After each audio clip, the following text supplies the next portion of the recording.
শীতের পরেই আসে বসন্ত। ঋতু চেঞ্জ হবার সাথে সাথেই নানা রোগের উপক্রম দেখা যায়। সেই কারণে এই সময় প্রচুর পরিমাণে বাচ্চা থেকে বড় সকলকেই সজনে ফুল ও সজনে ডাঁটা খেতে হয়। সজনে ফুলে আছে অনেক গুণাগুণ। সবথেকে বড় গুণ হচ্ছে এটি ইমিউনিটি বাড়াতে সাহায্য করে আমাদের শরীরের। আজ আমি এমন একটা রেসিপি সজনে ফুলের শেয়ার করব, যারা একদমই পছন্দ করে না খেতে, কেউ বুঝতেই পারবে না, একবার খেলে আরও চেয়ে চেয়ে খাবে, এতটাই টেস্টি হয়। নমস্কার বন্ধুরা, শ্বশুর বোমা রান্নাঘর অ্যান্ড ব্লগ চ্যানেলে সকলকে স্বাগত। তাহলে কি করে রেসিপিটি তৈরি করব সেটাই দেখে নেওয়া যাক। সজনে ফুলগুলো গাছের থেকে তো তুলে এনেছি, এবার এগুলোকে বেছে নেব। সেই কারণে একটা করে ডাঁটি নিয়ে তারপর যে ফুল আর যে কড়িগুলো রয়েছে সমস্ত ডাঁটির থেকে ছাড়িয়ে নিচ্ছি। একটা কড়িও আমি ফেলবো না, কারণ কড়ি ও ফুল দুটো দিয়েই আমি রেসিপিটি তৈরি করব। এইভাবেই সমস্ত ডাঁটির থেকে ফুলগুলো আর কড়িগুলো তুলে নিয়ে ফিরে আসছি।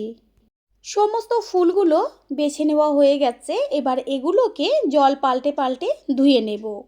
তার জন্য আমি একটা বড় বোলের মধ্যে জল নিয়েছি, আর জলের মধ্যে এবার ফুলগুলোকে দিয়ে বারবার জল পাল্টে ধুয়ে নেব।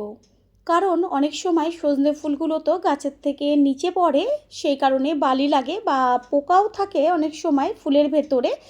তার জন্য ফুলগুলোকে 5 মিনিট মতন জলে ভিজিয়ে রাখবো, তারপর ওই জল পাল্টে ফেলে আবারও জল দিয়ে ধুয়ে নেব। গ্যাসের ওভেনে কড়াইটা বসিয়ে কড়াইটাকে ভালো করে গরম করে নিয়ে দিয়ে দিচ্ছি সর্ষের তেল। আর তেলটা প্রথমে ভালো করে গরম করে নেব। তেল গরম হলে এবার এর মধ্যে দিয়ে দিয়েছি ছোটো চামচের 1/2 চা চামচ লবণ। তারপরে দিয়ে দিচ্ছি একদম ছোট ছোট করে ডুমু করে কেটে নেওয়া আলু। তেলের মধ্যে লবণটা দেওয়ার পরে যদি কোনো কিছু ভাজা হয় তাহলে সেটা তেলটা আর চারদিকে ছেটে না।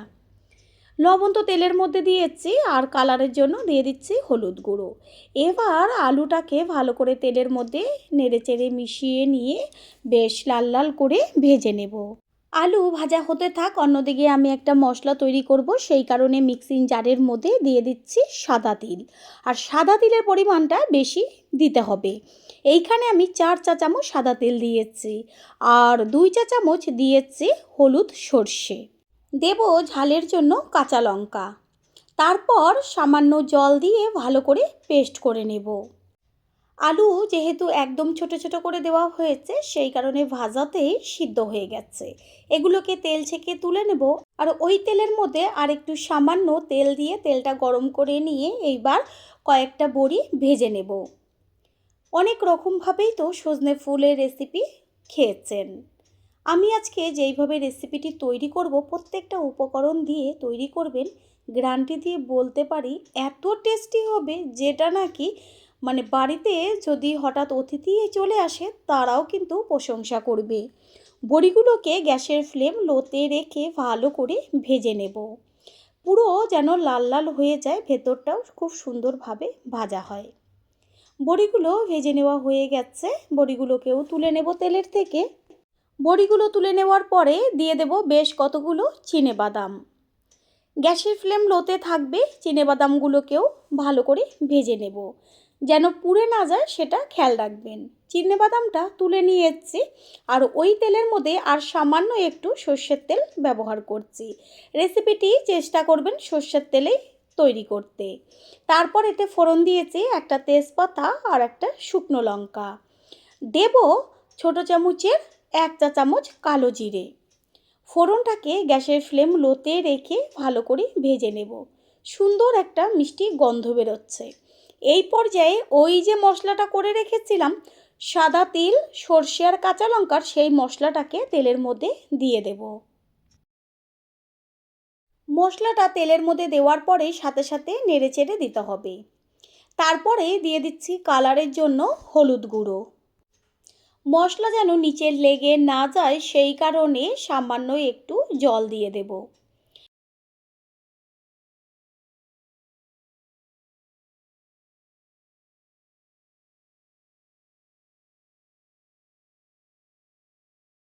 দেব কালারের জন্য ছোট চামচের হাফ চা চামচ কাশ্মীরি লঙ্কার গুঁড়ো, আর দিয়েছি স্বাদ অনুযায়ী লবণ।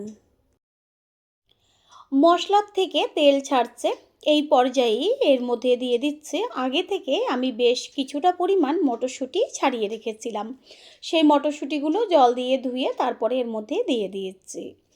আর মটরশুঁটির সাথে দিয়ে দেব ভেজে রাখা আলু আর বাদাম। বাদাম, মটরশুঁটি, আলু মশলার সাথে ভালো করে মিশিয়ে নেব। এতটুকু দেখে বোঝাই যাচ্ছে যে রেসিপিটা কতটা টেস্টি হতে পারে। পুরনো বন্ধুদের সবসময় আমাদের পাশে এইভাবে ভালোবেসে থাকার জন্য অনেক অনেক ভালোবাসা। বারবার আমি বলবো যে একবারের জন্য হলেও এই রেসিপিটা ট্রাই করবেন। এই পর্যায়ে এর মধ্যে দিয়ে দিচ্ছি ধুয়ে রাখা সজনে ফুল। সজনে ফুল সব কিছুর সাথে ভালো করে মিশিয়ে নিয়ে এবার গ্যাসের ফ্লেম মিডিয়াম টু লোয়ে রেখে আর 3 থেকে 4 মিনিট মতন কষিয়ে নেব। ফুলটা কত সুন্দর মজে গেছে, দেখাই গেছিলো যে কতগুলো ফুল আমি দিয়েছি। আস্তে আস্তে যত কষানো হচ্ছে ফুল ততই মজে যাচ্ছে। ফুল কষিয়ে নেওয়া হয়ে গেছে। এই পর্যায়ে এর মধ্যে দিয়ে দিচ্ছি অল্প করে উষ্ণ গরম জল। গরম জলটা ভালো করে সব কিছুর সাথে মিশিয়ে নেব গ্যাসের ফ্লেম হাই করে। কিছুক্ষণের জন্য একটু ঢাকনা চাপা দিয়ে দেব। এটা যেহেতু চচ্চড়ি তৈরি হচ্ছে সেই কারণে সামান্য একটু জল অবশ্যই ব্যবহার করতে হবে। একদম অল্প সময়ে পুষ্টি গুণে সম্পূর্ণ একটা রেসিপি তৈরি হয়ে যাবে। একটু বাদে ফিরে এসে কড়াইয়ের ঢাকনাটা সরিয়ে দিয়ে তারপর খুন্তি দিয়ে ওপর নিচ করে ভালো করে মিশিয়ে নিতে হবে। খুন্তি দিয়ে সব কিছু ভালো করে একটু ভেঙে চুরে মিশিয়ে নেব, এতে বেশ একটু মাখা মাখা ভাব আসবে যেহেতু চচ্চড়ি। আর এর মধ্যে দিয়ে দিচ্ছি ওই যে আগের থেকে বড়িগুলোকে ভেজে রেখেছিলাম, সেই বড়িগুলো একটু ভেঙে চুরে দিয়ে দিয়েছি। প্রথমবার যারা আমাদের চ্যানেল ভিজিট করছেন তাদের আন্তরিক শুভেচ্ছা ও অনেক ভালোবাসা। আমাদের রেসিপিগুলো যদি ভালো লেগে থাকে সাবস্ক্রাইব করে দেওয়ার অনুরোধ রইল ও পাশে থাকা বেল আইকনে ক্লিক করলে পরবর্তী ভিডিওগুলো সবার আগে আপনাদের কাছে পৌঁছে যাবে। দেখাই যাচ্ছে যে খুন্তি দিয়ে আমি কিভাবে সমস্ত কিছু একসাথে ভেঙে চুরে দিচ্ছি। সমস্ত কিছুর ব্যালেন্সটা ঠিক রাখার জন্য দিয়ে দিচ্ছি ছোট চামচের হাফ চা চামচ পরিমাণ চিনি। চিনিটাকে মিশিয়ে নেব। আর এটা কেউ না জানলে বুঝতেই পারবে না যে সজনে ফুল দিয়ে তৈরি হয়েছে। টেস্টটা আরও টেস্টি হবার জন্য দিয়ে দিচ্ছি সবশেষে গাওয়া ঘি। এই ঘি দেওয়াতে রেসিপিটার টেস্ট একদম অন্য মাত্রায় চলে যাবে। ঘিটা মিশিয়ে নিয়ে গ্যাস অফ করে দেব। এটা দিয়ে তো গরম গরম ভাত তো একদম জমে যাবে, তাছাড়া রুটি পরোটাও খেতে কিন্তু লাগবে দুর্দান্ত। গ্যাস অফ করে দিয়েছি আর সবশেষে কিছুটা পরিমাণ কুচিয়ে নেওয়া ধনেপাতা এর মধ্যে দিয়ে দিচ্ছি। ধনেপাতাটাকে মিশিয়ে নিয়ে এবার একটা পাত্রে তুলে নেব। তৈরি হয়ে গেল আজকের রেসিপি। আশা করি রেসিপিটি ভালো লাগলো, আর যদি ভালো লেগে থাকে একটা লাইক, কমেন্ট, পারলে একটা শেয়ার করে অবশ্যই জানাবেন। আপনাদের দেওয়া একটা লাইক ও লাইকের পাশে থাকা হাইপ আর একটা শেয়ার আমাদের কাছে অনেক অনেক গুরুত্বপূর্ণ। All friend, thanks for watching my video. আপনারা সকলে ভালো থাকবেন, সুস্থ থাকবেন। আবারও দেখা হবে অন্য কোনো রেসিপির এপিসোডে।